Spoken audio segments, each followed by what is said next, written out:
muita gente conhecida, boa tarde a todos. É um prazer tê-los aqui. Hoje, minha função aqui é muito simples. Eu tenho, na verdade, 3 funções hoje aqui, 3 missões. Uma delas é apresentar o Rodrigo Constantino, que é economista, colunista da revista Veja e do jornal O Globo. O Constantino também é presidente do Instituto Liberal. Vai compartilhar conosco a sua visão de mundo. E aí eu entro na minha segunda tarefa de hoje, que é apresentar o portal Debate Liberal. Essa é uma tarefa mais simples para mim, porque fui um dos idealizadores e um dos incentivadores desse portal. Esse portal tem esses 3 valores, que é a liberdade econômica. Todos têm uma noção do que é isso, mas o Rodrigo vai nos ajudar a compreender melhor o que é isso. A liberdade política e a liberdade de informação. Eu, particularmente, sou um crítico do que se chama hoje imprensa livre no Brasil. Nós, sob minha ótica, não temos liberdade de imprensa no Brasil. O próprio sistema de concessões mostra isso. E minha terceira função, hoje aqui, é estabelecer a dinâmica do evento, que também é muito simples. O evento, nós teremos uma fala fluida, sem interrupções, do Rodrigo, por 45 minutos. E depois abriremos para as perguntas. Todos receberam um envelope. Dentro desse envelope, nós temos uma caneta e um bloco de notas.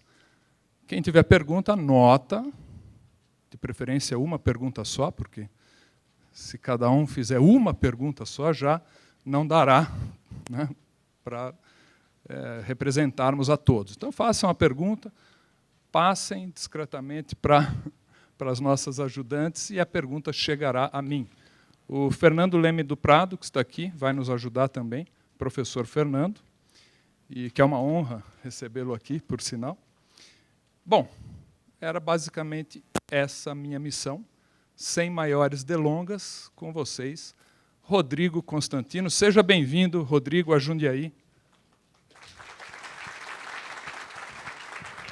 Publicação. Obrigado, Tom. Boa tarde, obrigado a todos pela presença. É um prazer para mim estar aqui em Jundiaí, pela primeira vez. E falando de um tema que é muito caro a mim, que é o que significa a defesa desses 3 pilares aí do liberalismo, né, que eu defendo. Eu sou presidente do Instituto Liberal, então, obviamente, tenho muita afinidade com esses 3 grandes valores que o portal Debate Liberal sustenta.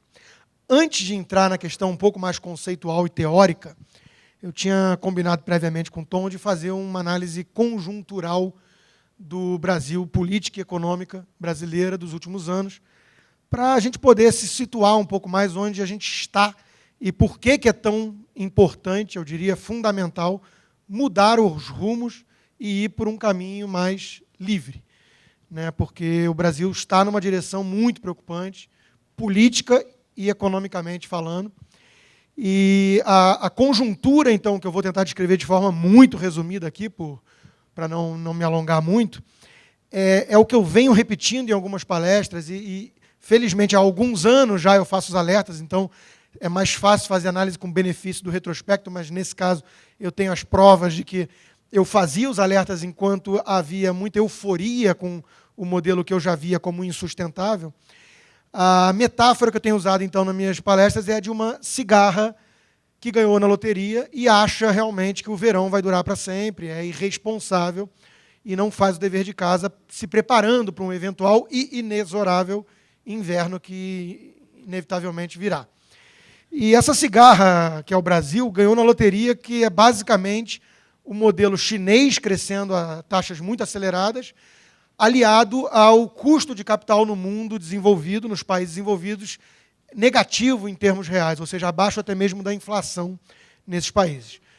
De forma muito resumida, né? China vinha de uma herança trágica comunista, um sujeito pragmático, chamado Deng Xiaoping, na década de 80, mais ou menos, começa a perceber e adota uma máxima, um slogan, né, de que não importa a cor do gato desde que ele pegue o rato.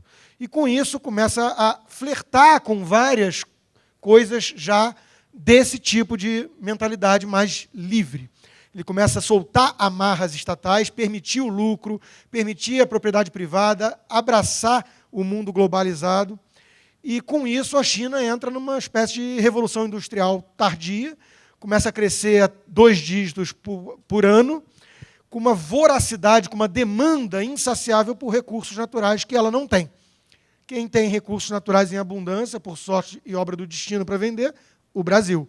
Então, não só a demanda por nossos produtos básicos aumentou muito, como o preço desses produtos no mercado internacional disparou, e isso fez com que o nosso índice de termos de troca, o termo técnico do economês, desse um salto. Tudo aquilo que a gente exporta sobre aquilo que a gente importa, que aí, por outro lado, vem os bens manufaturados que a China começou a vender mais barato no mundo, deu um salto de preço. E, para ter uma ideia do que eu estou falando, se antes a gente precisava de 1 tonelada de minério de ferro para comprar X televisores, depois de alguns anos a gente passou a precisar da mesma tonelada com a mesma tonelada de minério de ferro, a gente passou a comprar 30 televisores. Então, foi mais ou menos isso que aconteceu com o país, e é isso que eu tenho chamado, então, de bilhete de loteria.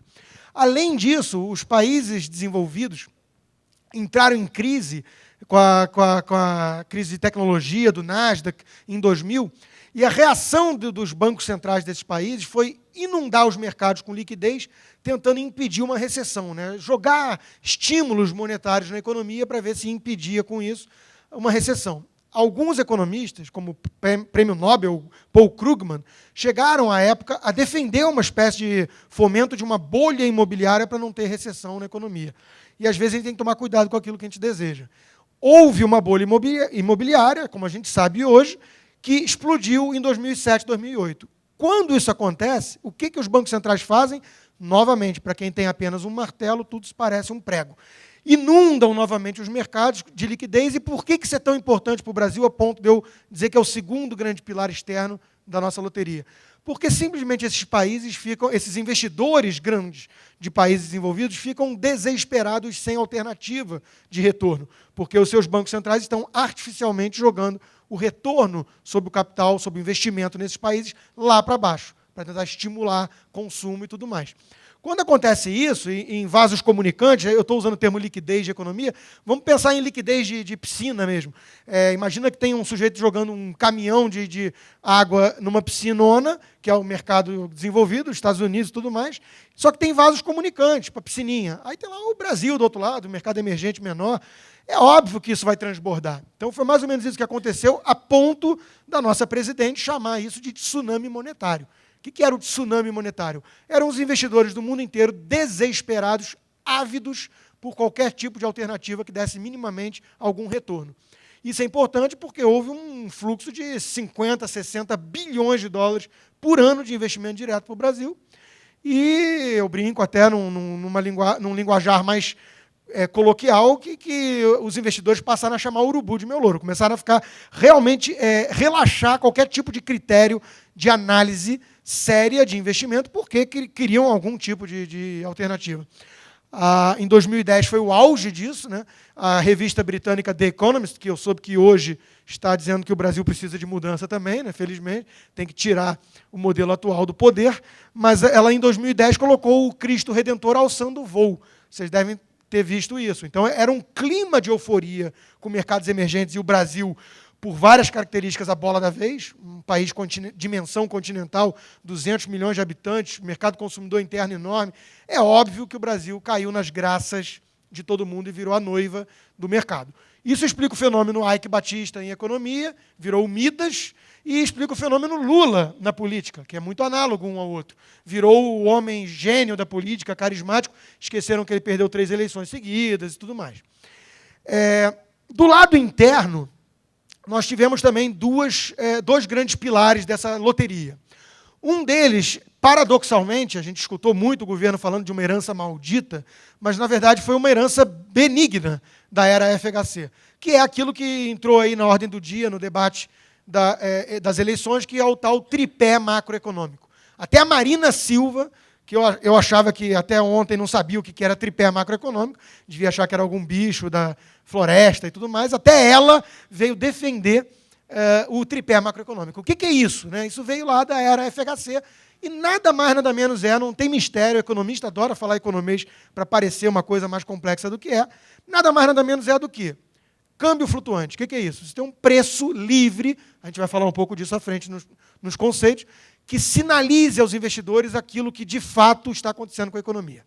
2, você ter um Banco Central com autonomia, independência operacional, para poder perseguir, com independência do governo, uma meta de inflação.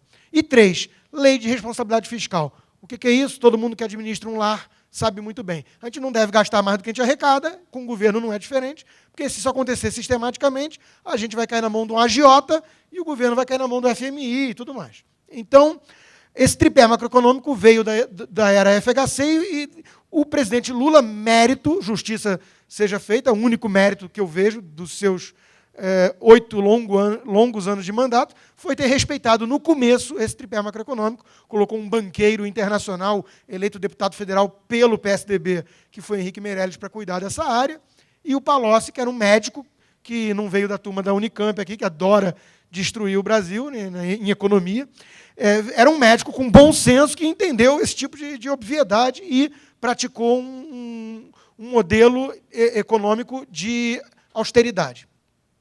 E o outro pilar doméstico, para fechar os 4 grandes pilares da nossa loteria, foi o tal bônus demográfico. Alguns devem ter ouvido falar já disso também. E nada mais, nada menos do que o Brasil ainda tem uma demografia favorável, uma pirâmide de faixa etária ainda muito jovem e entrando no mercado de trabalho justamente no auge do bônus demográfico esses últimos anos. O sujeito foi um homem de sorte. E isso foi muito importante também para não impactar, não pressionar o preço desse principal insumo numa economia de serviços, como é a nossa, que é a mão de obra, o capital humano. E isso fez com que as irresponsabilidades do governo em várias áreas, eu vou citar algumas, não aparecesse imediatamente na inflação ou não estourasse tanto assim a meta. Pois bem, a cigarra ganhou nessa loteria, então, e fez o que com isso? Absolutamente nada que deveria ter feito. Não fez uma única reforma estrutural. O Brasil tem aquilo que vocês também já devem ter escutado falar, chamado custo Brasil. O que é o custo Brasil? O custo Brasil é você ter uma carga tributária escandinava para serviços africanos, e além da carga tributária ser absurdamente elevada, ela é complexa. Gasta-se no Brasil 2.600 horas por ano só para pagar os mais de 80 impostos e tributos. O segundo país da lista vem lá com 200 e poucas horas. O Brasil é um manicômio tributário, como diz o Paulo Rabelo de Castro. Segundo pilar do custo Brasil, a infraestrutura capenga. Qualquer um que frequenta portos, aeroportos, estradas, sabe do que eu estou falando. Para dar um exemplo, você tira uma saca de soja do interior do Mato Grosso e leva ao Porto de Santos por um custo mais elevado do que tira de Santos e leva para a China. Alguma coisa está muito errada com esse país. Tem uma perda de 18% em média da carga no trajeto, é rodoviária o tempo todo, em vez de ferrovia, que seria mais adequado para um país com as nossas características.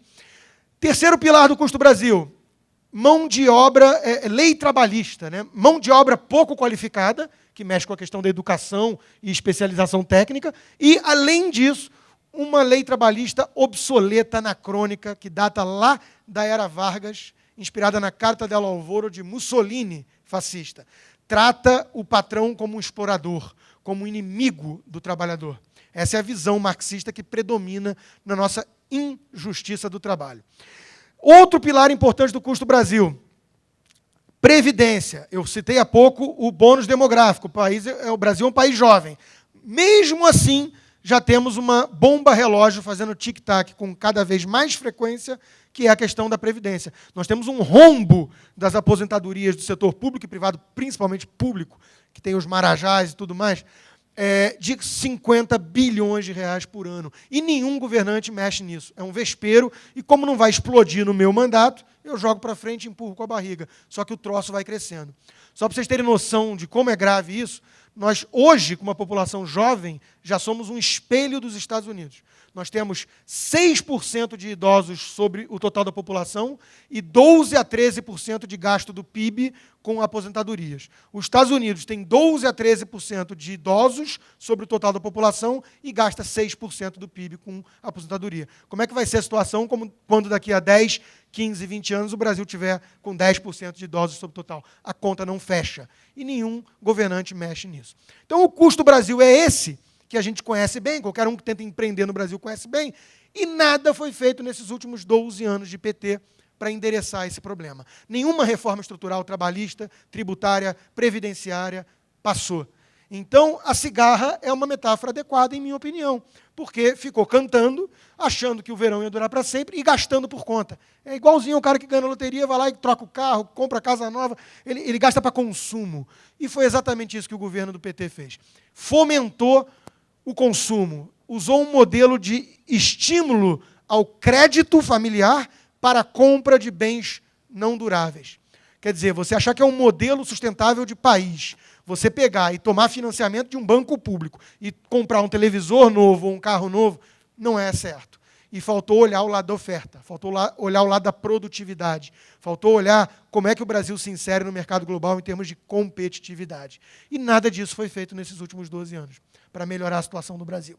Eu costumo mostrar alguns gráficos nas palestras que deixam sem sombra de dúvida, sem margem de erro isso. Produtividade praticamente estagnada nos últimos anos. Não é que o trabalhador aprendeu inglês de uma hora para outra, aprendeu a mexer em máquinas modernas, alemãs, italianas, ficou mais produtivo e usa o mesmo tempo para produzir muito mais. Nada disso. O brasileiro produz hoje, em média, 1/5 daquilo que um trabalhador médio americano produz. Como é que você acha que vai competir de igual para igual? Como é que você acha que vai aumentar salário na base de canetada de Estado? Não funciona assim. Economia tem leis. As leis econômicas não podem ser ignoradas impunemente. E foi mais ou menos isso que aconteceu. Além disso, o governo cometeu uma série de equívocos conjunturais. Um deles foi justamente pegar os bancos públicos e estourar qualquer tipo de critério econômico e de responsabilidade para fins apenas eleitoreiros. De 4 em 4 anos, na verdade, de 2 em 2 anos nós temos eleição no Brasil, e nesses últimos 12 anos, nunca antes na história deste país se abusou tanto da visão míope de curto prazo. Então, o governo pegou esses bancos públicos, metade do sistema bancário do Brasil já está na mão do Estado, metade. Marx, no Manifesto Comunista, falava que um dos caminhos para o comunismo era concentrar o crédito na mão do Estado. O Brasil já é um bom aluno marxista. E pegou esses bancos, então, e pisou no acelerador como se não houvesse amanhã. Só para vocês terem ideia de um número, assim, a Caixa Econômica Federal, um mastodonte, né, um troço enorme, pegou e aumentou a sua carteira inteira de crédito em 2012 em 45%. Nenhuma empresa, por menor que seja, ou média, administra tão fácil assim um sucesso desse, um crescimento desse. Imagina a Caixa. Alguém acha que o critério foi econômico? Alguém acha que teve um certo rigor na hora de conceder esse aumento de crédito? É óbvio que não. Isso foi decisão do Planalto, foi decisão de cima para baixo, política. Por quê? Olhando apenas o curto prazo e as eleições. Isso gerou um problema sério que a gente está começando a pagar. Além disso, o governo adotou um viés intervencionista na economia, eu vou falar um pouco de por que isso é tão ruim na parte dos conceitos. Absurdo, quer dizer, um governo que arbitrariamente começou a decidir tarifas, preços, começou a se miscuir em vários setores importantes da economia e achando que podia impunemente mexer, desorganizar tudo, que ia ficar por isso mesmo. Isso desorganizou e desestruturou vários setores, como o de energia elétrica, como o de petróleo e como os próprios bancos. Outra coisa que o governo fez, quando começou a estourar um pouco as contas públicas, com essas irresponsabilidades todas, mesmo com o bilhete da loteria, um dia a conta chega, foi apelar para os famosos malabarismos contábeis. Ele começou a adotar truques rudimentares para enganar, para ludibriar os investidores. Então, e são coisas assim realmente rudimentares. O economista do primeiro ano de faculdade já entende isso. Eu até brinquei à época que, se tivessem chamado David Copperfield para fazer uma mágica bem feita e esconder o negócio, tudo bem. Mas não é mágico de festa infantil, aquele negócio assim meio primário. Né? Pegar financiamento do Tesouro, emitir dívida, transferir para o BNDES e o BNDES ir lá emprestar para o Ike Batista e para a JBS, Friboi, e isso não aparecer na dívida bruta, porque o governo tinha crédito de um lado e dívida do outro. Mas todo mundo sabe que está aumentando o risco, está aumentando o endividamento do governo como um todo. E por aí vai. Então foram truques patéticos, e isso também fez com que a credibilidade do governo se afundasse completamente, ninguém mais acreditasse em certos números. Então essa é a conjuntura, e eu cito muito um provérbio africano, que eu acho que a África não leva muito a sério, mas não olhe para onde você caiu, olhe para onde você escorregou. E isso que eu tenho tentado mostrar. Hoje está todo mundo vendo, né, que a economia estagnou, que a inflação continua alta, mas se a gente não debater de forma correta o diagnóstico do problema, a gente vai errar o prognóstico. E vai errar também a receita. Então, tem que entender onde a gente escorregou. E onde a gente escorregou? Em fomentar um modelo irresponsável de estímulo ao consumo, com base em crédito, sem lastro em poupança. A gente costuma emprestar de forma saudável e sustentável aquilo que a gente poupou antes. O Brasil reduziu a poupança. Hoje, nossa poupança está em menos de 14% do PIB. Isso é ridículo. Os asiáticos poupam 30%, a China mais de 40% do PIB. É um modelo diferente, mas os pares latino-americanos mais decentes poupam 25%, e o Brasil 14%. E quem é o grande culpado disso? Parece implicância, não é. Quando você joga uma lupa, aliás, nem precisa de lupa, olho nu, e vai ver as cenas do crime, as impressões digitais do governo estão em todas as cenas. Porque quem é o grande despoupador desse país? É o governo. Arrecada quase 40% do PIB e gasta tudo, não investe nada. Tudo é para custeio de máquina, transferência, gasto corrente e por aí vai.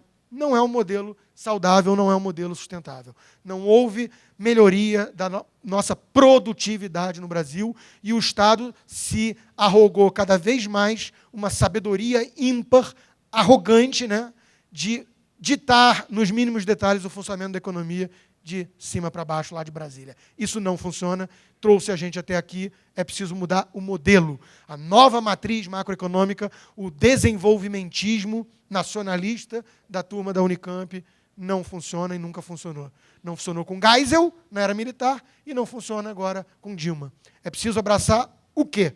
Com isso eu entro na segunda parte teórica, é preciso abraçar aquilo que Roberto Campos já dizia, que o Brasil tem 3 saídas. Tem mais hoje em dia, mas era basicamente 3 saídas. Guarulhos, Galeão e liberalismo. São as 3 saídas que o Brasil tem. Porque sem isso aqui, gente, sem esses pilares, nós vamos ficar só com voos de galinha. Né? Voo de galinha é aquele sem altitude, muito barulhento, espalhafatoso, mas sem alcance. É isso que o Brasil fica, vivendo de tempos em tempos, quando os ventos externos ajudam. Aí o vento externo recua, sai, muda a direção, o Brasil mergulha em crise. Por quê? Porque não faz o dever de casa. Porque não mergulha num modelo de livre iniciativa, de respeito à propriedade privada, de foco no funcionamento de uma economia de mercado. São os pilares que o liberal defende. Não tem muito mistério. E por que isso é tão importante? Isso é muito importante pelo seguinte: liberdade econômica. Vamos falar de algumas coisas rapidamente do ponto de vista teórico. Por que é fundamental você ter o escopo do Estado reduzido, principalmente como empresário? Estado não deve ser empresário, não é uma função básica sua, não é uma função precípua sua. Ele tem que cuidar de justiça, segurança, outras coisas. Por que ele não é um bom empresário e por que a gente tem que ter um espaço muito mais livre para a iniciativa privada? Não é tão difícil entender por quê. Tem que assumir algumas premissas da natureza humana. Primeiro, o ser humano ele tem um certo foco mais individualista. Nós não somos seres abnegados que acordamos diariamente e olhamos para o espelho e falamos: oba, hoje eu vou ajudar a humanidade e quero labutar do começo ao término do dia só pensando no chinês distante que eu não conheço.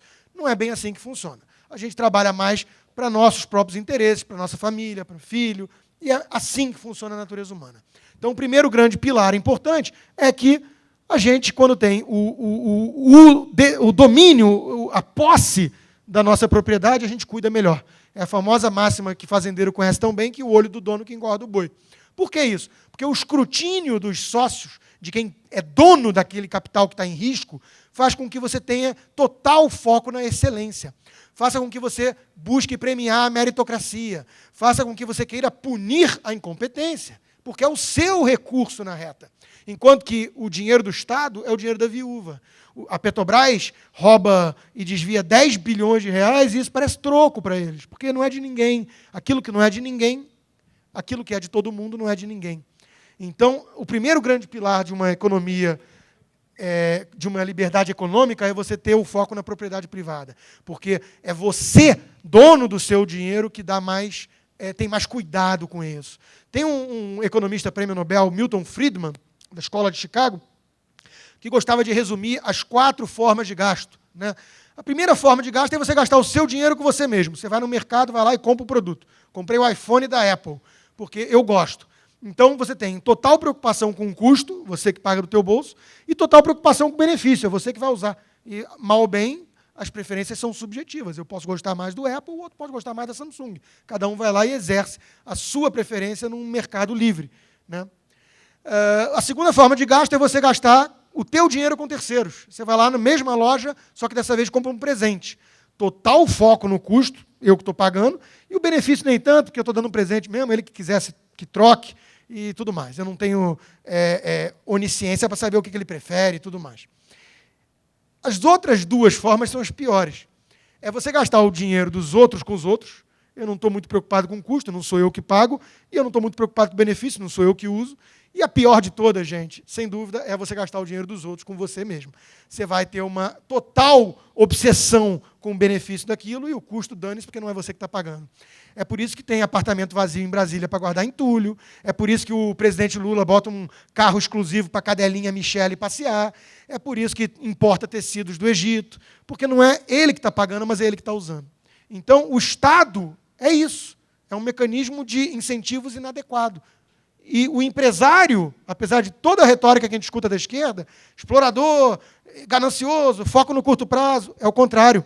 O empresário ele precisa olhar no longo prazo. O valor do ativo dele, aula básica de finanças, 101, o valor de qualquer ativo é o fluxo de caixa gerado, trazido a valor presente por uma taxa de desconto. Qualquer dono de uma empresa, de um ativo, ele tem que se preocupar com o longo prazo. Normalmente, as empresas têm um valor até maior na perpetuidade, que a gente chama. A gente tenta projetar 5 anos, 10 anos no máximo, e depois joga para frente uma eternidade, uma perpetuidade daquela empresa. Muitas empresas, quando estão investindo pesado no curto prazo, para crescer, para ganhar mercado, o valor delas, o grosso do valor delas, está lá na perpetuidade. Como é que vai falar que empresário só foca no lucro do curto prazo? É mentira, é falácia de discurso de esquerda. O empresário é o mais preocupado em maximizar o valor presente dos seus ativos. Por isso ele tem que ter um uso racional dos insumos.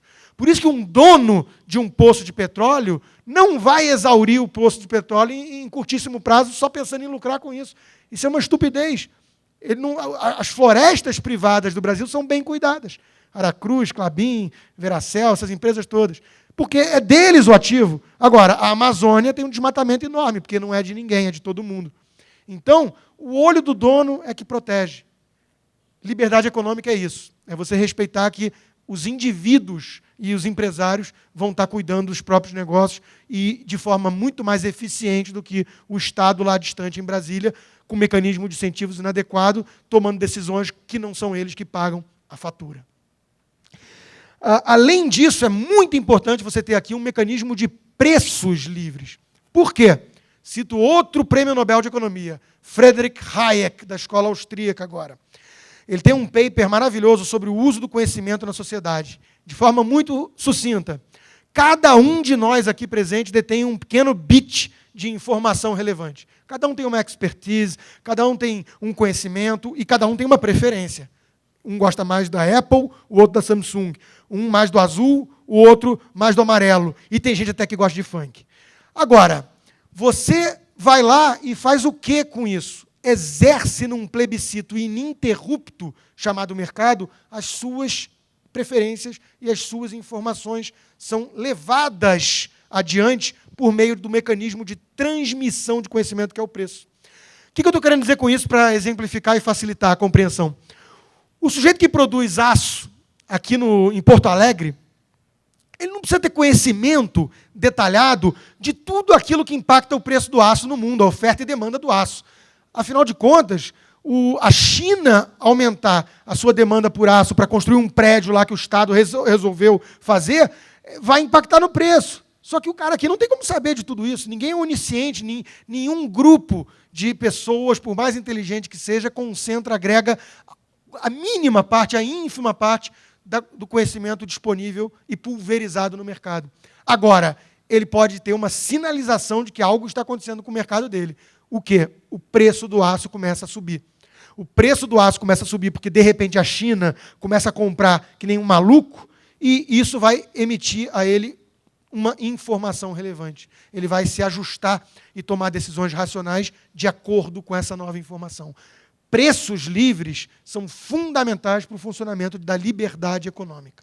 E o governo do PT achou que podia brincar de controlar preços, represar tarifas. Isso não se sustenta. Isso é, além de distorcer totalmente a alocação eficiente de capital numa economia, porque economia é isso, né? Economia é resolver um problema chamado como melhor alocar recursos escassos.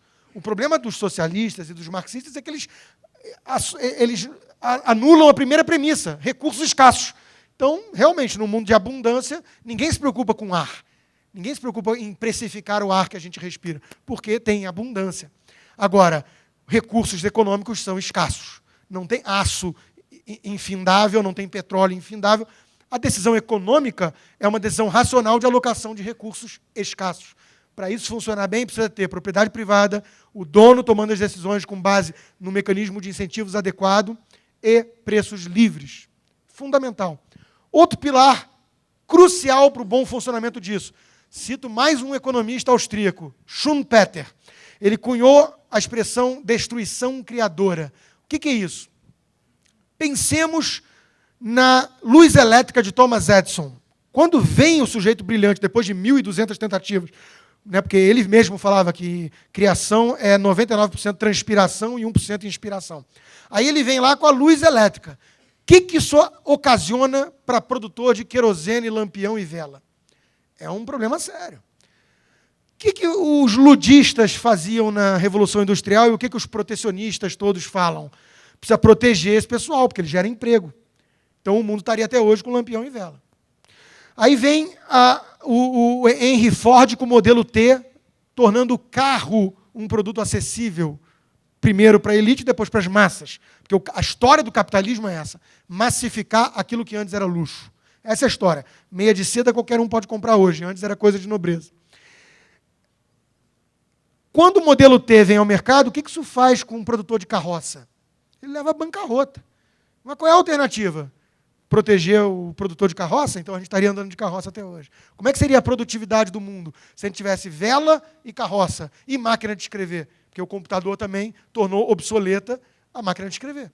Então, a visão protecionista, a visão de o Estado como um hospital de empresas ineficiente, como protetor de empregos, contra a evolução tecnológica, isso tudo está no cerne da mentalidade antiliberal, daqueles que não respeitam o dinamismo que é o funcionamento de uma economia livre. E qualquer modelo dinâmico vai ter destruição criadora, faz parte. A Margaret Thatcher, quando assumiu o governo na Inglaterra, falou: eu quero mais milionários e mais bancarrotas. Ela entendia isso. E aí a gente tem que respeitar também aqueles que têm sucesso nesse modelo. Porque eles têm sucesso porque ofertaram alguma coisa demandada pelo público consumidor, voluntariamente. Nenhum bilionário que criou seu negócio com $1.000 de capital numa garagem da Califórnia precisa devolver, via filantropia, nada que a sociedade lhes deu. A sociedade não deu nada a eles, de graça. A gente paga pela Microsoft, a gente paga pelos produtos da Apple, porque agrega valor a gente. Então, eles já foram bem remunerados e entregaram já aquilo que os tornou bilionários. Então, não tem essa de devolver à sociedade. Trocas voluntárias tendem a ser mutuamente benéficas, senão eu não as executo, não participo delas. Liberdade econômica é fundamental e é preciso respeitar todos esses pilares. Sem isso, com o BNDES fazendo bolsa empresário, seleção de campeões nacionais, protecionismos para proteger produtores ineficientes domésticos. O que o governo consegue fazer com isso? Produzir ineficiência. Produzir um modelo que não vai para frente, não traz progresso. Não é capitalismo de livre mercado, é capitalismo de Estado, capitalismo de laços, onde a amizade com o rei passa a valer mais do que a produtividade, do que a eficiência. Hoje, vários grandes empresários do Brasil afora estão investindo, entre aspas, em lobby lá em Brasília. Porque cair nas graças e ser um amigo do rei, cair nas graças do governante, é a coisa mais importante do mundo no Brasil. Muito mais do que você ter eficiência para competir no mercado, que é duro. Ninguém gosta muito de competir, mas a alternativa é muito pior. Só para fechar a parte da liberdade econômica, eu falo muito de competição, destruição criadora, parece uma coisa meio lei da selva, como a própria esquerda acusa. Não é bem isso, não. O mercado tem isso e é fundamental que tenha e preserve, porque é isso que coloca pressão nos produtores para a eterna busca da excelência. Mas o mercado, no fundo, é um grande modelo de cooperação. Cooperação. Ninguém sabe produzir um lápis. Ninguém. Nenhum de vocês aqui tem a mínima noção de como é que se produz um lápis. Por quê? Porque é uma coisa muito complexa. Você precisa de uma máquina de extração de metal para fazer a pontinha do lápis. Você precisa de extração de grafite, borracha, de fabricar camas para aquelas pessoas que trabalham nas minas dormirem. E por aí vai. Quando você vai olhar a árvore genealógica de um lápis, de um simples lápis, a complexidade que está embutida nesse simples e útil produto é enorme. É aquilo que Adam Smith chamava de mão invisível agindo. Aquilo que Hayek chamou de ordem espontânea. E o mais interessante, não tinha nenhum mastermind por trás disso. Não havia um design inteligente. Não é que alguém um dia virou e falou, eu vou produzir um lápis que vai ser útil. Não, é uma coisa que ocorre por formação, muitas vezes espontânea. Cada um dando a sua cota de contribuição, fazendo sua pequena parcela, acaba colaborando com esse grande mercado cooperativo. E quer prova mais contundente disso do que você entrar num mercado e ver o que tem lá dentro? Produto da China, produto de tudo que é país, para todos os gostos e preferências e bolsos. Você pode comprar orgânico, se for mais natureba, você pode comprar veneninho, quem gosta, você pode comprar de tudo. De onde vem isso? De onde vem? É milagroso, se parar a pensar. É milagroso. Mas as pessoas têm desdém por isso, os intelectuais e a esquerda em geral. Têm desdém. É o mercado capitalista ganancioso, egoísta. Como assim? Como assim? É uma coisa maravilhosa, se parar a pensar. Liberdade econômica, fundamental para isso. E aí, do outro lado, você tem a liberdade política. Né? Você precisa ter um modelo que preserve, de alguma forma, a alternância de poder, escolha democrática dos líderes para cuidar das coisas públicas. O problema que eu tenho com o Estado é o excesso de escopo dele hoje. Né? Eu acho que o Estado é fundamental para algumas áreas. O problema é que hoje ele quer se meter em tudo que a gente faz na nossa vida. Para a escolha dos representantes para cuidar das coisas públicas, república, é preciso ter um modelo de liberdade política. Democracia não é simplesmente votar de 4 em 4 anos. Isso pode se tornar tranquilamente a ditadura de uma maioria, ou de uma minoria que manipula uma maioria. Liberdade política e democracia republicana pressupõem outros pilares, como pluralidade partidária, como limite constitucional ao poder desse próprio Estado. Não é que a maioria possa tudo, não pode. Você precisa de divisão de poderes, como defendia já Montesquieu. Você precisa de preferência de descentralização de poder, porque a nossa premissa é de que o ser humano é corrompível.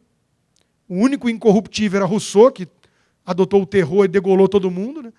Então, a verdade é que o ser humano é corrompível pelo poder. O poder corrompe, e o poder absoluto corrompe absolutamente. Uma frase de Lord Acton. E você precisa de descentralizar o poder. Federalismo é isso. É assumir o princípio de subsidiariedade. O nome é feio, mas o princípio é bonito. O que é isso? Famílias sabem melhor o que querem para si. Vizinhanças sabem melhor o que querem para si. Municípios, bairros sabem melhor o que querem para si. E aí só aquilo que nenhuma dessas esferas em círculos concêntricos soube fazer direito, ou pode fazer direito, apenas o que sobrou caberia à União Federal. Cuidaria de coisas muito simples e básicas, como proteção das fronteiras, justiça universal dentro do país.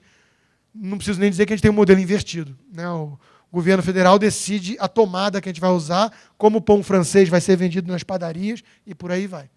É um modelo maluco, que delega um poder absurdo a Brasília, como se o Estado fosse uma entidade clarividente, e não formada por políticos. Logo, os políticos, aqueles que a população, em todas as pesquisas, mostra mais desconfiança e desdém. Há uma esquizofrenia aqui. As pessoas repudiam os políticos e querem, como solução para todos os problemas, mais Estado. Estado é formado por políticos. Liberdade política é alternância de poder e poder ter esse tipo de mecanismo. Democracia não é um Deus que falhou, como dizem alguns, porque não é Deus. Os liberais, como Popper, como Mises, como tantos outros, como Churchill, conservador, mas de boa estirpe, como eu brinco, entendiam que a democracia é o pior modelo que existe, exceto todos os outros. Ou seja, o grande valor da democracia não é porque ela leva às escolhas mais sábias da coisa pública. É porque é um mecanismo pacífico de mitigar as escolhas ruins. É isso que as pessoas entenderam, mais esclarecidas, em minha opinião. A democracia leva até mesmo um Lula ao poder, mas você pode, voluntária e pacificamente, tirar o PT do poder se preservar os pilares da liberdade política, que a turma de lá está tentando minar. Enquanto houver liberdade política, você pode limpar do poder essa turma. É essa a grande beleza da democracia. Não sua capacidade de escolha fantástica. Porque é democracia de massas. As massas não vão ter escolhas sábias assim. Né? Quando mandaram escolher Jesus ou Barrabás, mandaram para a cruz Jesus, não pensaram duas vezes. Então, tem que tomar cuidado. Não é vox populi, vox dei. Voz de povo, voz de Deus. Não é isso. Liberal não cai nessa falácia, nessa bobeira, nessa visão romântica de Rousseau. Bom selvagem, a vontade geral, divina, nada disso. A gente apenas entende que é um modelo, é um mecanismo político que tende a reduzir os riscos de violência, de revoluções sangrentas. E, por fim, para fechar, a liberdade de imprensa, a liberdade de expressão e informação. Ora, é fundamental que, nesse modelo que eu acabei de descrever, cada indivíduo possa buscar informação e expressar suas opiniões da forma mais livre possível. É óbvio que eu não vou cair numa utopia aqui de que deve ser irrestrita essa liberdade. Há crime de racismo, por exemplo? Vamos discutir. Eu sou um pouco receoso com crime de opinião, senão muita coisa do progresso de ideias não teria ocorrido, porque muitas ideias chegaram a chocar no passado o establishment, né, o zeitgeist, o espírito do tempo. Agora, é óbvio que tem algumas coisas que nem eu, que sou um liberal bem radical, toleraria. Agora, o sujeito gritar aqui, fogo, fogo, no meio de um teatro, vai ser acusado, provavelmente, e responder por isso. Calúnia, difamação, já tem lei para isso. Eles querem proibir a biografia. Biografia autorizada não é biografia, é continuidade do departamento de marketing. A única biografia que vale é aquela não autorizada. Quer dizer, a gente está tão atrasado que a gente não tem ainda isso direito. Liberdade de expressão, como o Tom levantou a bola aqui rapidinho, é você não depender de um governo que ameaça tirar sua concessão de anos em anos, se você não jogar de acordo, não dançar de acordo com a música. É você ter um mercado efetivamente livre de radiofrequência e tudo mais. Deixa que cada um negocia isso no mercado. No Brasil, o estrangeiro não pode ser dono de canal de televisão. Por quê? Medo de doutrinação yankee? Quer dizer, tem cota nacional para canal fechado já, para canal pago. Isso é o quê? Isso é uma invasão à nossa liberdade. Horário gratuito, que não é gratuito, custa caro para burro. Hora do Brasil, herança da ditadura. Hora do Brasil, na hora do rush. Você está lá no trânsito, tem que ouvir presidenta Dilma, e você já sabe que é vendido, né? É chapa branca. Não dá. Cadê a liberdade de expressão? Cadê a liberdade de informação? Não é tão verdadeira no Brasil. Ainda tem aí o marco regulatório da internet e algumas cositas mais. Esses pilares são fundamentais. E só para fechar e abrir para perguntas, tem uma coisa muito importante para dizer também, que fique muito claro. Sem essa liberdade aqui, econômica, essa aqui, política, não existe. O contrário pode ser verdadeiro. Singapura é um regime meio ditatorial lá, mas tem ampla liberdade econômica e até civil, em muitos aspectos. Liberdade política sem econômica não existe. Por quê? Muito simples. Hayek, citado 3 vezes já, no mínimo, que é um dos pensadores que eu mais admiro, ele tem um livrinho mais popular chamado O Caminho da Servidão, onde ele mostra exatamente isso. Quando você não tem liberdade econômica, você é refém do Estado. Por que tanto empresário no Brasil tem medo de criticar o governo? Porque é refém. Porque é refém do Estado. Na Argentina, o governo que o PT admira e aplaude, segurou o papel de imprensa, porque a economia não é livre, e com isso asfixiou a liberdade de informação. E está matando a liberdade política, porque ninguém mais pode criticar o governo. Então, o pilar básico dos 3 é, sem dúvida nenhuma, o econômico. Muitas pessoas falam em educação, é a panaceia, educação. Educação é fundamental, mas tem que qualificar qual educação. Cuba tem engenheiro dirigindo táxi e prostituta diplomada. A Alemanha passou um muro no meio, era o mesmo povo, mesma cultura, mesma educação. Passou um muro no meio, só isso. Um lado teve liberdade econômica, o outro teve um modelo socialista. O que aconteceu? Todo mundo queria sair de um lado para o outro. Não tinha uma alma viva que queria sair do lado ocidental para o oriental. Coreia, a mesma coisa. Dividiu a Coreia ao meio, mesmo povo, mesma cultura. Uma, até hoje, vive na total escravidão e miséria, com campos de concentração e mortos de inanição. E a outra prosperou. Liberdade econômica. Essa é a palavra-chave. Só para deprimi-los um pouco antes das perguntas, como é que vai o Brasil nesse quesito? Índice de liberdade econômica, existe isso, calculado pelo Heritage Foundation junto com o Wall Street Journal. O Brasil está em 114º lugar. Índice de liberdade econômica do Fraser Institute, outro instituto canadense, saiu agora essa semana, 113º lugar, caindo. Nós estamos competindo ali com o Butão, com os países, né, que o Butão ficou tão esculhambado que partiu para o FIB em vez de PIB. Em vez de Produto Interno Bruto, que é uma coisa mensurável de forma objetiva, eles foram para o Felicidade Interna Bruta, que aí é mais subjetivo. Você pode chegar numa favela, distribuir cerveja, depois ver, está feliz? Estou. Beleza, então o FIB está indo bem. Está vendo? Os pessimildos ficam criticando o país, mas o país está bom. Sem liberdade econômica, nós não vamos a lugar nenhum, e o Brasil é um país socialista. Obrigado.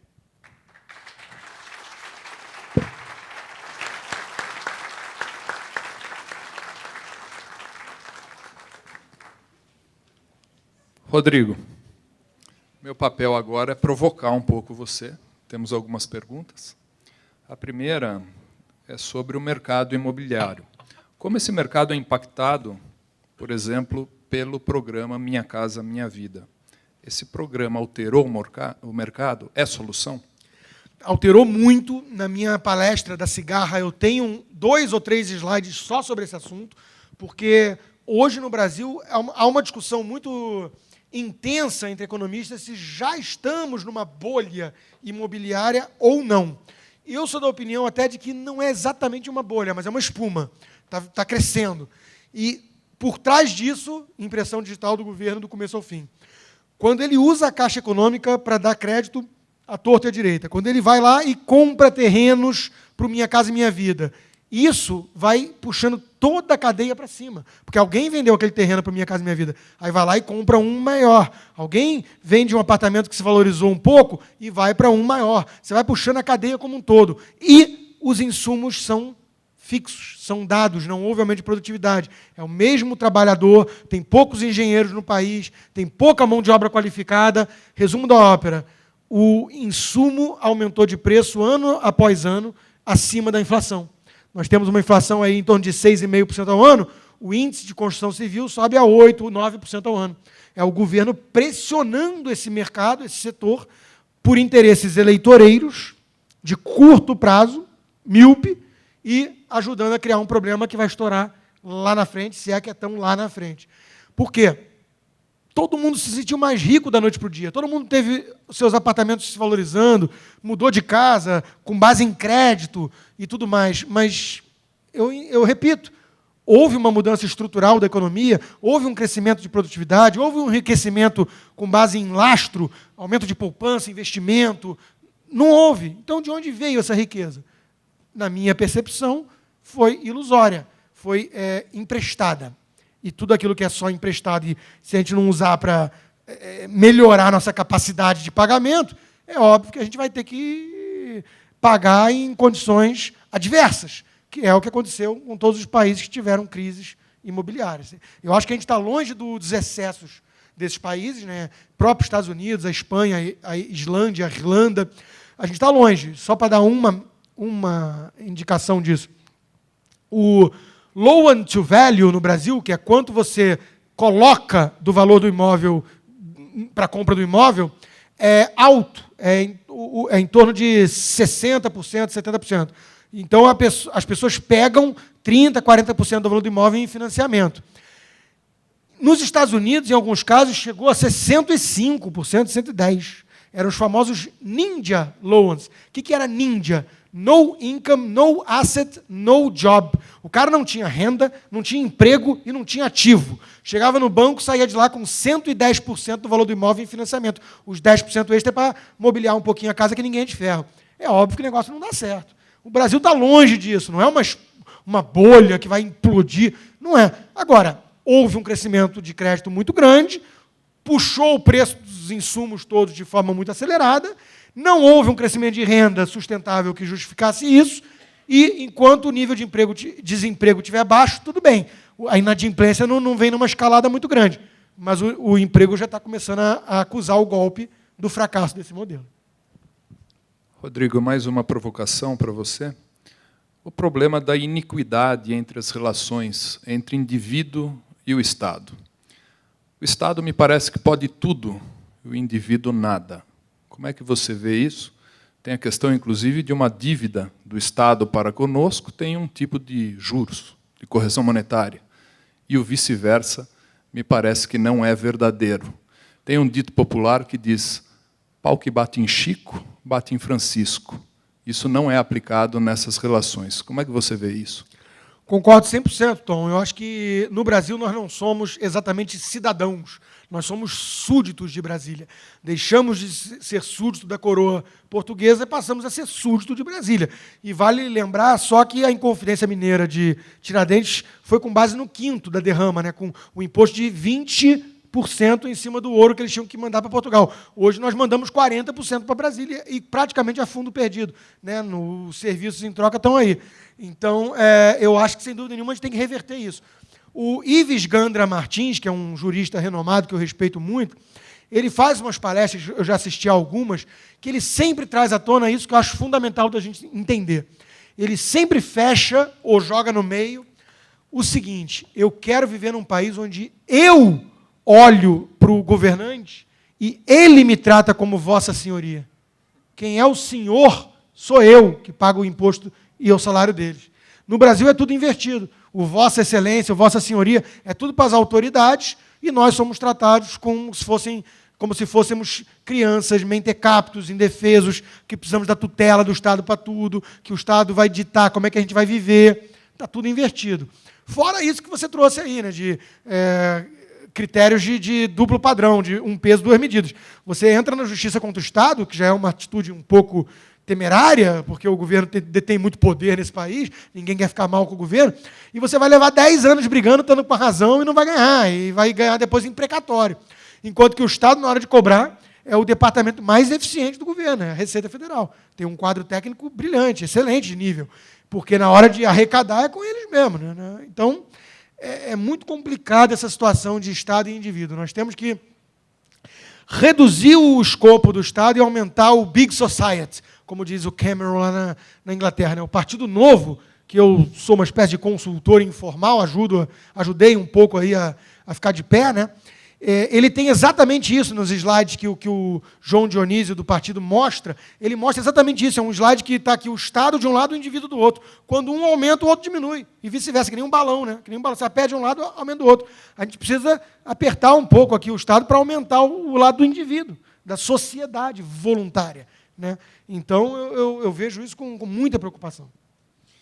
Interessante porque há 20 e tantos anos atrás fui aluno do Ives Gandra, também sou fã do Ives Gandra Martins. A próxima pergunta, Rodrigo. Quais as perspectivas da economia para 2015?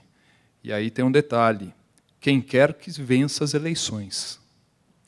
Não, é boa a pergunta pelo seguinte, nós temos coisas, são coisas que quem está torcendo que o Aécio ganhe, como acredito que ficou evidente que é o meu caso, nós temos que tomar certos cuidados, porque o lado de lá não tem limite da perfídia e da manipulação que eles estão dispostos a fazer, fazem o diabo, como a própria presidente disse, para ganhar. Então, eles deturpam, eles pegaram uma entrevista que o Armínio Fraga me deu no Instituto Liberal, tiraram do contexto para mostrar como se ele fosse um inimigo dos bancos públicos. Então, eles fazem isso. Então, o que eu vou dizer aqui, tem que tomar certo cuidado de dizer por aí. Mas o fato é que tem um abacaxi contratado para 2015 e 2016. Tem um pepino, uma batata quente assando que vai precisar ser digerida, independente de quem ganhe. Então, mesmo sendo o Armínio Fraga e o Aécio Neves, eles vão ter que tomar certas medidas impopulares, sim. Como no início eles repetiram e depois eles viram que, caramba, é o PT do outro lado, o debate não é sério. Então, vão deturpar isso. Mas o fato é que precisa de medida impopular, porque a alternativa é muito mais impopular. O verdadeiro arroxo salarial é a inflação correndo solta, é a economia parada, estagnada, é o nível de desemprego começar a subir que vai acontecer. Então, vai ser necessário, em 2015, tomar certas medidas dolorosas. Mas aí eu uso para vocês uma metáfora. A gente está com uma euforia artificialmente produzida. Foi o que eu tentei mostrar. Qual é a analogia que vem à mente? Bebida. Acredito que todo mundo, ou quase todo mundo, tirando os abstêmios, já tiveram sensação, uma vez na vida, desagradável de porre, de ressaca. Qual é a alternativa à ressaca? É morrer de cirrose hepática. É continuar sempre bebendo, mantendo a euforia artificial até o dia que você cai duro, né, e o fígado não aguenta. Então, o que é a ressaca? A ressaca é um instrumento natural de limpeza do organismo, por excessos cometidos pelo corpo. Então, é natural que você tenha certos períodos de ressaca para você expurgar o veneno. E o Brasil está precisando um pouco disso, porque se continuar dobrando a aposta com esse modelo equivocado, nós vamos dar no muro. Aí vai ser muito pior. A gente vai virar uma Argentina. Então, 2015 não vai ser um ano fácil, independente de quem ganhe. Dito isso, é óbvio que a vitória do Aécio, por si só, resgata tanta credibilidade perdida no mercado que ganha tempo, compra tempo do mercado, dos investidores, para os ajustes necessários dolorosos. Ou seja, volta a ter confiança e os investidores passam a dar o benefício da dúvida. Se ganhar a Dilma, corrida de dólar, fuga de capitais e por aí vai. Aí o negócio é muito mais grave. Mas mesmo sendo Aécio Neves e mesmo ganhando tempo com o choque de credibilidade, tem um ajuste de contas contratado, porque jogaram a sujeira para baixo do tapete. Só uma coisinha, tem uma ordem aqui nas perguntas já. Passa, por favor, para anotar a pergunta e passa para mim depois. Só uma coisa, Rodrigo. Questão da taxa de desemprego. Você não acha que essa taxa é artificial, que só considera desempregado quem está procurando emprego? Exatamente. É bom esclarecer isso para quem é mais leigo no assunto, né? Taxa de desemprego não é quem está sem emprego. Taxa de desemprego é medida com base em quem está procurando emprego nos últimos 6 meses e não está encontrando. Ora, quando você tem Bolsa Família, onde a própria presidente se vangloria, o que me assusta em relação ao tipo de país que a gente está vivendo e construindo para os nossos filhos e netos. A presidente se vangloria de ter 54 milhões de brasileiros dependendo do modelo, do programa, da esmola, dependendo do ponto de vista.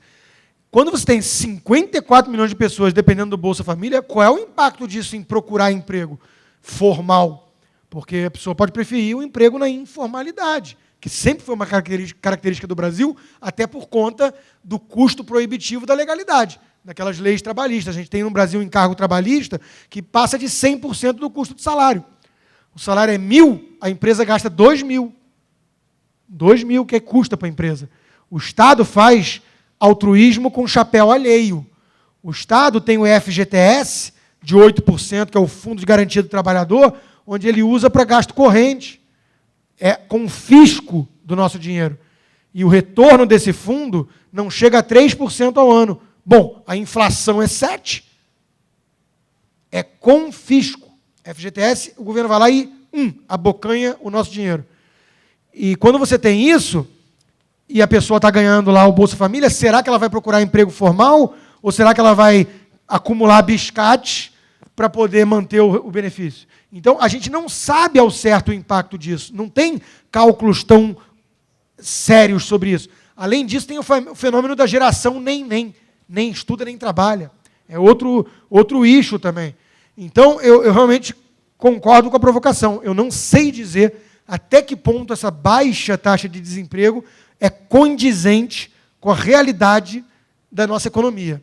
Me parece que tem mais gente aí que gostaria de estar empregada e com melhor qualidade de emprego do que está hoje, e o governo está artificialmente mantendo essas pessoas fora do mercado. Aqui eu tenho uma pergunta interessante do ponto de vista prático. Como equilibrar a nação com essa questão? Nós temos crises, né? E como que você vê essa questão de equilíbrio frente a essas crises? Não sei se aqui a crise é internacional, que a pessoa quis dizer, mas vamos lá, vamos nessa. O governo Dilma tem repetido aí que antigamente o mundo espirrava, o Brasil pegava uma pneumonia e tudo mais. A marolinha, que agora eles culpam a marolinha pela estagnação econômica do Brasil, o que é mentira, porque o mundo emergente está crescendo bem mais que o Brasil, com bem menos inflação.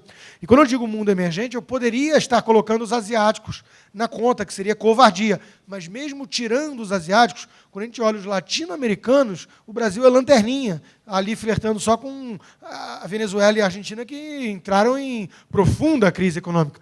Mas o Chile, o Peru, a Colômbia, o México, todos crescendo mais que o Brasil, com menos inflação. A crise é doméstica. Mas quando tem crise internacional, óbvio que impacta os países emergentes. O mundo é um lugar com vasos comunicantes, né? Todo mundo investe em tudo que é lugar, o mercado é global. Como é que você pode se precaver contra isso? Na minha opinião, Tom, a gente tem que pensar que a crise, o câmbio, essas coisas, são análogos a um termômetro. É um termômetro. Ele é um indicador do problema de saúde do paciente. Ele indica a febre alta porque tem um problema de saúde, porque tem alguma bactéria, algum vírus, algum problema no corpo. O Brasil ele tem essa mania de atacar o sintoma. É o país do sofá, né? Ele vê a esposa praticando adultério no sofá, ele joga o sofá fora, porque assim acaba com o adultério. Então ele acha que vai quebrar o termômetro e curar a febre. Não, se você quebrar o termômetro, você ficou sem enxergar o que está acontecendo. Então, quando tem fuga de capitais, quando o dólar vai para 3, isso são indicadores de que tem um problema. Como é que você luta contra isso? Não é controlando na marra os indicadores, é melhorando a saúde do doente. Se você tem reservas internacionais, se você tem uma boa previsibilidade, um bom prognóstico da economia, se você tem um funcionamento mais livre e adequado, se você tem respeito às regras do jogo e confiança, você vai passar mais ileso dessas crises, como acontece com os países que fazem o dever de casa. Então, qual é a única solução para equilibrar as crises internacionais? Faz a porcaria do dever de casa. E vamos parar de achar que dá para driblar e ludibriar o mercado. O mercado não é uma entidade com CPF, CNPJ, endereço, ali o mercado, né? A gente lê na imprensa, aparece isso às vezes. O mercado está punindo. O mercado somos todos nós. Quando a gente resolve mandar $2.000 para o exterior, a gente está impactando um pouquinho lá no preço. Quando a gente toma uma decisão de não gastar mais, não trocar de carro, não comprar televisão nova, a gente está impactando oferta e procura dos produtos. Então, mercado é isso. Mercado financeiro, milhões e milhões de investidores do mundo inteiro administrando suas poupanças. Profissional liberal, dentista, psicólogo, tem algum dinheiro em banco? Tem lá uma poupança? 50 mil reais? 100 mil reais? Está lastreado em quê isso? Você acha que está lastreado em quê? Títulos públicos do governo e empresas do Brasil. Então, mercado é isso. Mas a discussão, o debate no Brasil é muito pobre e manipulada. Né? Não tem seriedade em lidar com esses assuntos complexos, infelizmente. Tem mais pergunta? Segue uma minha enquanto isso. Nós estamos, de fato, num caminho bolivariano ou isso é exagero e intriga da oposição? Como é que você vê isso? Obrigado pela oportunidade. Eu acho que nós estamos. Quando a gente diz isso, automaticamente vem uma reação do lado de lá, um tanto calhorda. Que é assim, você está na Guerra Fria ainda, você vê comunista embaixo da cama, esse tipo de besteira.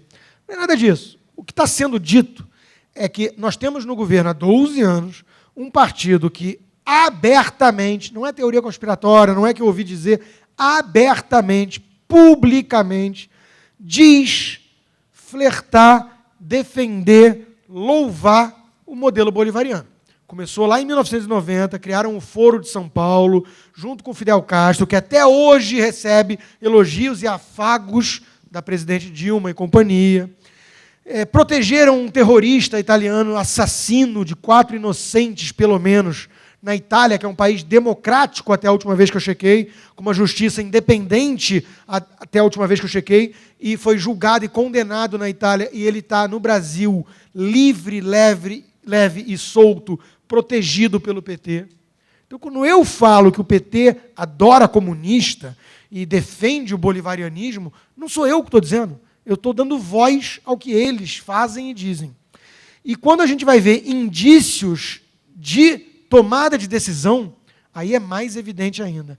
Logo no começo, eles tentaram vir com vários projetos autoritários. O Lula tentou expulsar um jornalista do Brasil só porque falou que ele gostava de bebida. E hoje está aí a turma tentando divulgar que o Aécio Neves bêbado num vídeo e tudo mais. É assim que eles agem. Eles vieram com o PNDH3, que é um projeto autoritário, Marco Civil da Internet, conselhos populares agora, Decreto 8243. Eu não sei se todo mundo sabe. Conselho, em russo, quer dizer soviet. Soviet quer dizer conselho. Então, conselhos populares são os soviets do PT. E o que você faz com o Conselho Popular? Você quer trazer para o debate a sociedade civil. Não somos nós a sociedade. Até porque nós temos que trabalhar para sustentar eles. Quem é que tem tempo para ficar 24 horas por dia como profissão militante? É óbvio que são, desculpa a sinceridade, os vagabundos sustentados pelo governo, por nós. MTST, MST, ONGs, CUT, UNE, tudo aparelhado pelo dinheiro público que é nosso. Eles é que fariam isso.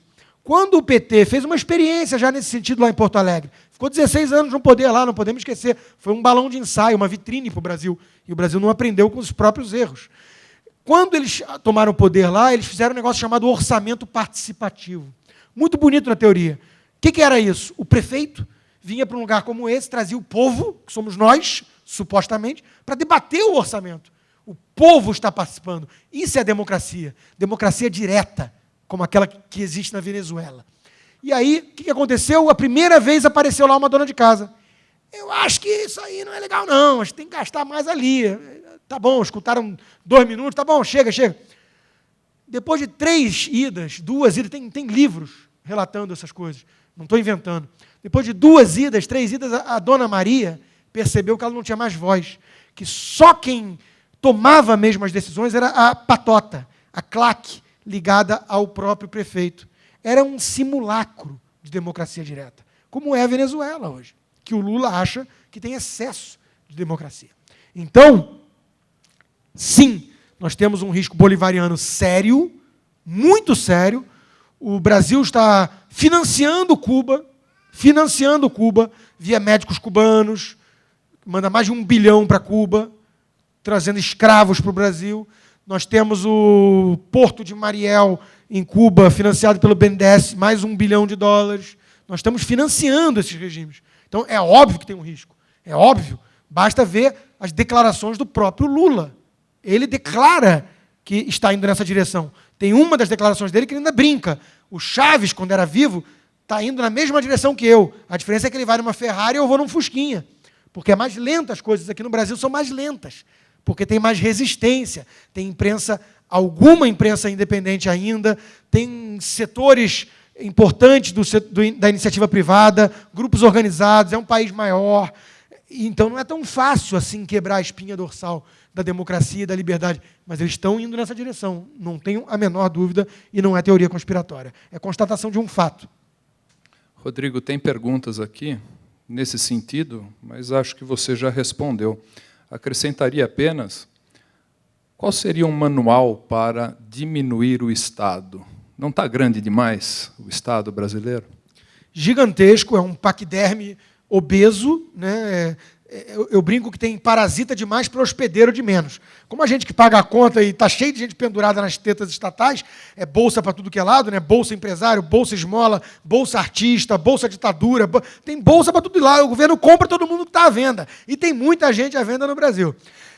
Hospedeiro de menos, fica muito caro manter essa estrutura. Agora, como é que combate isso? Eu só conheço uma receita. Arregaçar a manga e cada um fazer a sua parte como cidadão. Dever cívico mesmo.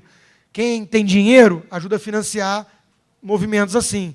Quem tem tempo ajuda de alguma forma com o seu tempo. Quem tem capacidade de escrever, escreva textos. Estou precisando. Estou louco atrás de produção de conteúdo para o meu blog do Instituto Liberal. Preciso de conteúdo, preciso de gente defendendo ideias. Faz palestra em faculdade, faz palestra na escola. E começa pelo dia a dia, muitas vezes. A gente tem essa sensação de impotência, porque o negócio é tão uma estrovenga, tão excrescente, que a gente fala assim, não temos o que fazer. E aí não faz nada. Quando você tem uma epidemia, por acaso o médico vira e fala, eu não tenho o que fazer, então não faço nada, ele vai lá atender os pacientes que ele puder. É isso que a gente tem que fazer. Cada um fazendo um pouquinho a sua parte, que vai gerar um resultado no final. Exemplo que a gente conversava no almoço hoje. Nossas filhas e filhos estudam em escolas que são verdadeiras máquinas de doutrinação ideológica, mesmo as particulares, que é o caso da minha filha. Porque o professor dela saiu de uma faculdade pública, doutrinado já também. Então, ele vende para nossas filhas e filhos marxismo, a mentalidade de que o empresário é explorador, de que o lucro é imoral, e por aí vai. O que a gente tem que fazer? A gente tem que impedir isso. Vamos na escola, vamos marcar reunião com o diretor, quero botar cara a cara o professor, me chama de explorador, fala na minha cara que a minha empresa explora e é imoral eu ter lucro, se é com ele que eu posso reinvestir e sustentar tantos empregos. Vamos lá, vamos chamar um pouco para a luta, né? Tem tido alguns movimentos incipientes de garotada saindo da toca e com uma certa coragem tomando DCEs, grêmios estudantis, pela primeira vez, liberais fazendo isso, batendo no peito e falando, é isso mesmo, sou liberal e qual o problema? Está começando a ter alguns ventos de mudança nesse sentido, porque antes eram pessoas que olhavam cabisbaixo como marginais, né? Como marginais. Eu brinco que no Brasil, se você for em rede nacional de televisão e rádio, falar que pratica, desculpa a grosseria também às senhoras presentes, mas se você for em rede nacional, falar que pratica orgias e bacanais, você vai ser visto como a pessoa mais normal do mundo, talvez até progressista hoje. O João Willis vai aplaudir, a Marta Suplicy vai falar que você é o máximo. Agora, se você for em rede de televisão nacional falar que acha que a Petrobras deve ser privatizada porque o Estado não deve ser empresário, e olha no que deu mantê-la estatal, você é olhado como um ET, um sujeito indecente, imoral. Que é isso? Inimigo da pátria. Então tem alguma coisa muito errada, né? A gente tem que poder lutar um pouco mais no campo das ideias. Última pergunta, Rodrigo. 4 anos dá conta do recado para recuperar essa lambança que fizeram com o Brasil? Quando uma casa está pegando fogo, o que a gente faz? Apaga o incêndio. hoje, a prioridade, e eu brinco em palestras, que eu tenho 3 prioridades hoje na minha vida. A primeira é tirar os bolivarianos petistas do poder. A segunda, por acaso, é tirar os bolivarianos petistas do poder. Mas tem uma terceira, que eu acho que vocês não acertaram, né? Mas é tirar os petistas bolivarianos do poder. Essas são minhas 3 prioridades hoje. A casa está pegando fogo, tem que apagar o incêndio. Depois a gente pensa em reconstruir as estruturas, em decorar. A decoração vai ser a última coisa. Então, assim, 4 anos é suficiente? Não sei. Espero que não sejam apenas 4 anos. Espero que depois melhore. Espero que seja a abertura de um caminho para que venha algo novo aí. Melhor do que o PSDB, inclusive, que é um partido social-democrata, de centro-esquerda. Veja como a gente está num país esquisito. Se você chama o PSDB, tucano, Partido Social-Democracia, que em qualquer lugar do mundo desenvolvido é um país de centro-esquerda. Nos Estados Unidos seriam os democratas, não os republicanos. Na França seria a turma lá do Hollande, talvez. Na Inglaterra seria os trabalhistas de Tony Blair, não Cameron. E no Brasil é direita, neoliberal. Levaram o centro lá para a esquerda. Isso é uma tática. Isso não é por acaso. Isso é uma tática deliberada. Quando eles jogam a Luciana Genro, que parece que está disputando um Grêmio estudantil na campanha, falando aquele bando de baboseira. E quando eles jogam ela lá, o Aécio Neves está certo. É linha auxiliar do PT. Ela tem um papel a exercer ali. Ela faz com que a Dilma pareça mais moderada. É isso, é a estratégia das tesouras. Você vai com um mais radical para que o outro pareça mais moderado. É o bucha de canhão. Então, a gente está num país tão esquisito de debates ideológicos que o PSDB, centro-esquerda, social-democrata, é visto como neoliberal de direita, não sei o quê, não sei o quê. Está tudo errado. Então, 4 anos à frente, eu espero que dê para expurgar parte do veneno. Tem um problema sério para ser resolvido aí, de governabilidade, inclusive. A gente lembra, as pessoas um pouco mais velhas, né, lembram o que é o PT na oposição. É um caos. Eles agem contra o país. Eles votaram contra a lei da responsabilidade fiscal, contra o Plano Real, contra a Constituição de 88, contra tudo que foi avançando. Privatizações, foram contra tudo. Então, o PT na oposição vai voltar a ser a militância que faz greve, que bota o exército na rua para impedir um monte de coisa. Como é que a gente vai enfrentar isso? Tomara que o Aécio tenha coragem de um estadista. São 22 mil cargos do DAS direto. Só que o governo ali aponta direto. Ele vai ter que substituir a corja toda. O Estado foi aparelhado pelos pelegos. Totalmente aparelhado. Vai ter que desintoxicar, desratizar a máquina pública. Então, agora, vai ter obstáculo. Vai ter obstáculo. Quando você fecha a torneirinha, a turma chia, os artistas engajados, tudo na lei Rouanet, vão fazer campanha contra. Vai ser duro, não vai ser bonito de se ver.